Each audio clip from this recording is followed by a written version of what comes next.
So in this video I wanted to give an introduction to what burden voltage is, what kind of expectations and conventions there are about what you can expect for the amount of resistance in your current meter that's built into your own meter, this current meter that's built into your multimeter, what kind of conventions there are about what you might expect that resistance to be on the different scales, and how widely it can vary.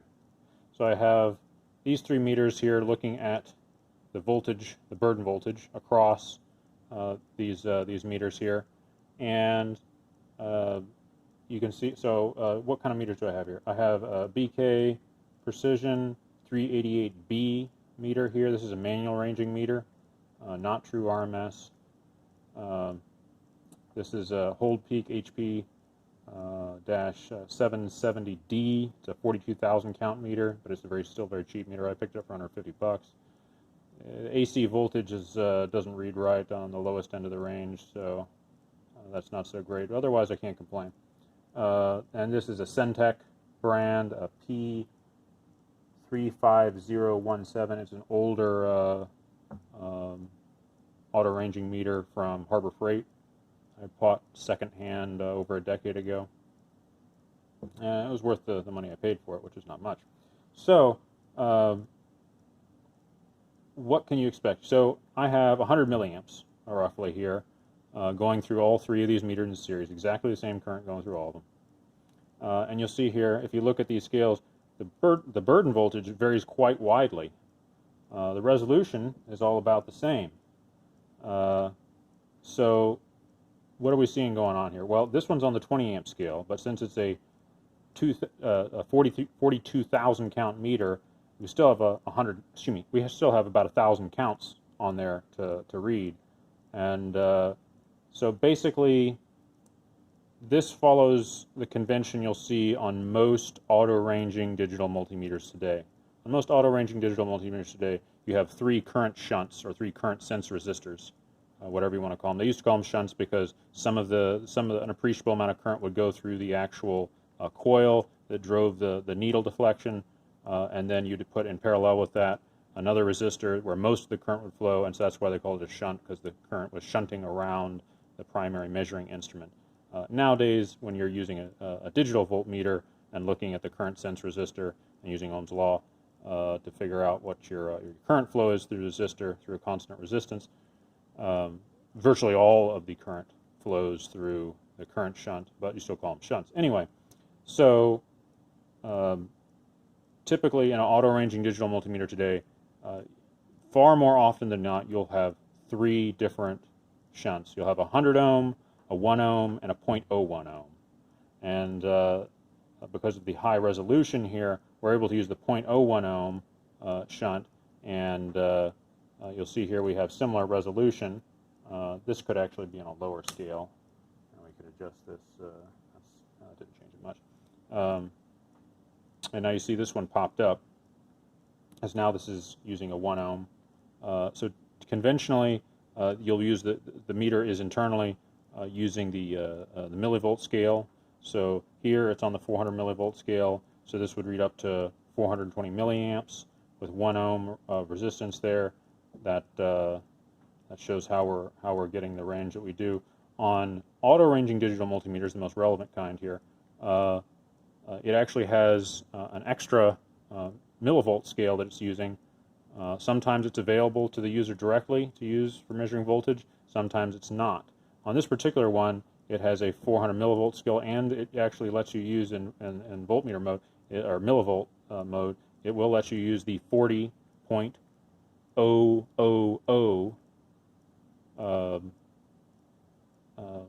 voltage, millivolt scale, and that's what it's using. A lot of other meters have that lower scale, but don't actually let you access it directly to measure voltage. It's only used for the current readings. And so what it's doing here is, since it has only three different current sense resistors, what it's actually going to do here, so like for this meter, on the 4 amp scale, which is what it's on right now, it's reading that 0.01 ohm resistor on the 40 millivolt scale, and once you get above 4 amps, it pops up to the reading that the burden voltage across the current sense resistor with the 400 millivolt scale. And it does the same thing with a 1 ohm. The 400 millivolt scale is used for the 400 milliamp scale. The 40 millivolt scale is used for the 40 milliamp scale, and so on for the microamp range there. And that's how you end up with your ranges in a going up by a factor of 10, but your current sensing resistor is going up by a factor of 100. So, like I was saying before, this shows you how widely the burden voltage can vary. You have the same resolution here, right? Okay. I don't know if we have quite the same accuracy. The last digit on this one is not quite as good as some, perhaps. Anyway, this is a very low-end meter.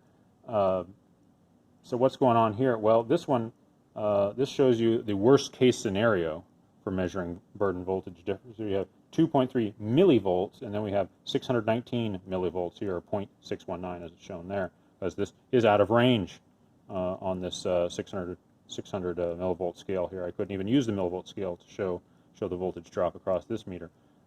This is a 3,000 count meter here, and you'll see at if I crank this up at 300 milliamps, we actually have 2.23 volts of drop across that. And what's actually going on in there is there is a 5 ohm shunt. This one has a 0.01 ohm shunt for the 10 amp range, and then for the millivolt scale it has a 5, and the microamp scale has a 500. And as best I can tell, what it's doing is it's directly reading more or less on the 300 millivolt scale. But when it drops down to the 30 milliamp scale, it's actually using a 2x amplifier in there rather than a 10x amplifier to get that lower range, a millivolt range, to measure the voltage across the current sense resistor. And consequently, you have 5 ohms there instead of 1. So that's one way they saved money. They didn't have quite as low of a lower millivolt scale there for reading the lower range on each of the current shunts. Consequently, you end up with quite a bit of total. So if any of y'all are doing the math, it didn't quite work out to 5 ohms. Well, when you're on the milliamp scale, the fuse can be quite significant. This fuse, as you could see there, was close to 2 ohms from the fuse added, and that's somewhat variable as the fuse heats up. That doesn't stay exactly constant. So you end up with something like 7 ohms about, or in that neighborhood here in the worst case scenario, and over 2 volts of burden voltage. That's quite a bit different from if you're using this meter here with the lower scale and the higher resolution. You can do the same, get the same resolution measurement, and have, instead of 7 ohms, you can end up with 0.01 ohms on the current sense resistor, plus something in the neighborhood, a roughly similar amount, maybe something in the range of 10 to 30 milliohms, milliohms, or 0.01 to 0.03 ohms of resistance across the fuse. This meter is kind of unique. It has and for its low current ranges, it has a 2 amp fuse in this meter here, and so its fuse has somewhat less resistance than the a fraction of an amp fuse that you'll typically find more often for protecting the milliamp and microamp ranges. And for manual meters, you don't have any of this hidden extra scale or anything like that. It's just doing all. It has a full array of 0.01, 0.1, 1, 10, 100, and 1,000 ohm resistors here inside to give it each of its ranges, and it's always using the 400 millivolt range. So this shows you a little bit about how so this just gives you an idea of what you can expect to find in different kinds of meters. what some of the conventions are. But nowadays, most of the time you'll see 100, a 1, and a 0.01 ohm in most good quality, or and even a lot of not so good quality auto ranging digital multimeters, and you'll see an array, a much more extensive array in your manual ranging meters, but you don't necessarily trust that unless you actually verify. Because sometimes you get oddball meters where they do something that's not quite so mainstream or obvious what's going on there. Hope that helps you all get a better idea of how much burden voltage you can expect to find in different situations and why you need to account for it in your low voltage circuits. As you can see, you can end up with 2 whole volts dropped measuring current there if you're not careful.